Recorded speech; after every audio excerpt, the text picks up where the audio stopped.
মিশরে যে প্রথম গোলটা হয়েছে সেটা ছবি দেখবো, কারণ শুরুটা তাদের গোল দিয়ে হয় ঘটনার বলা যায়। তো এইটা হচ্ছে ম্যাচের 15 মিনিট শুরু হয়, আমরা ঠিক পাসটা দেখছি ওখানে, পরের ফ্রেমে আমরা দেখব ঠিক লম্বা করে পাস বাড়ানো হয়েছে এবং তারপরে ক্লিন একটা হেডে ক্লিন একটা গোল, একেবারেই লম্বা পাসে হঠাৎ করে এই গোলটা, কিছু করার ছিল না এমির। না আসলে এটা কিন্তু তাদের একটা প্ল্যান। আপনি হয়তোবা দেখেছেন, হয়তোবা আমরা সবাই দেখেছি, তারা কিন্তু এর আগে দুইবার এরকম ভাবে অ্যাটেম্প করেছেন, সেই দুইটাতে সাকসেস হয় না, কিন্তু তৃতীয়বারেরটা কিন্তু সাকসেস হয়েছে। আসলে তারা কর্নার থেকে শর্ট কর্নার করেছে, করার পরে সে আবার তাকে দিয়েছে, দেওয়ার পরে আবার তাকে কাটব্যাক করেছে, সেখান থেকে সে ওয়ান টাচে ক্রসটা করে। তো আসলে এইসব ব্যাপার কিন্তু ডিফেন্ডারদের জন্য একটু কঠিন হয়, কারণ আপনি কখন কোন সময় বল চলে আসবে এটা কিন্তু একটা ডেঞ্জার ব্যাপার। কারণ সে ডাইরেক্ট ক্রস করে নাই, 1-2 করে ক্রস করা হয়েছে, এটাকে বলে মানে কাটব্যাক দেন ক্রস।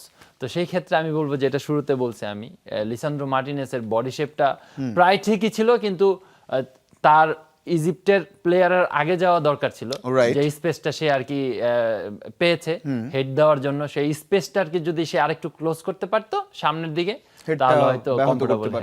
সেটা পারেনি। কিন্তু ইমিডিয়েট এটার পরে আমরা যদি দেখি পেনাল্টি পেয়ে যায় আর্জেন্টিনা মিনিট 5 পরে, অর্থাৎ হ্যাঁ তখন 19 পেরিয়ে 20-এর দিকে যাবে খেলা, তার আগে। তো সেই পেনাল্টি পাওয়াটাও যদি আমরা দেখি ঠিক এই জায়গায়, আমরা পরের ছবি দেখলে আরো পরিষ্কার প্রথম টাচটা বলেই লেগেছে এবং তারপরে এই ট্যাকলটা করা হয়, যে কারণে পেনাল্টি হয় তাগলিফিকো না, তাগলিফিকো আসলে আউটস্ট্যান্ডিং রান, এবং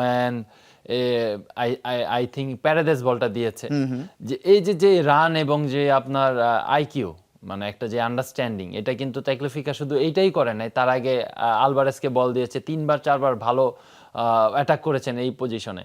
আসলে এটা জেনুইন পেনাল্টি, এটা আমরা সবাই দেখেছি, এই জায়গায় কোনো ডাউট নাই। ওকে, সে আগে বলটাকে কন্ট্রোল করেছে, দেন সে এসে আপনার ফাউল করেছে পিছনে। ওকে, আমরা পরের ছবি দেখি, তারপর পেনাল্টি আলটিমেট যে জায়গা সেটা মিস হয়ে গেল, গোলটা হয়নি। না আমি আসলে ভেবেছি যে মেসি হয়তো আগের স্টাইলে যেগুলোতে সে আসলে লাস্ট ওয়ার্ল্ড কাপ থেকে থেমে থেমে মেরেছে, আমি মনে হয়েছে যে সে এটা করবে না, সে যে ডাইরেক্ট জেরে দিবে, যেটা কিনা আসলে সে বারও দেখে নেই, বার দেখেছে কিন্তু গোলকিপারকে সে দেখেনি। ওকে, গোলকিপারের পজিশনটা সে মারার আগে দেখেছে, বাট বল মারার সময় দেখেনি।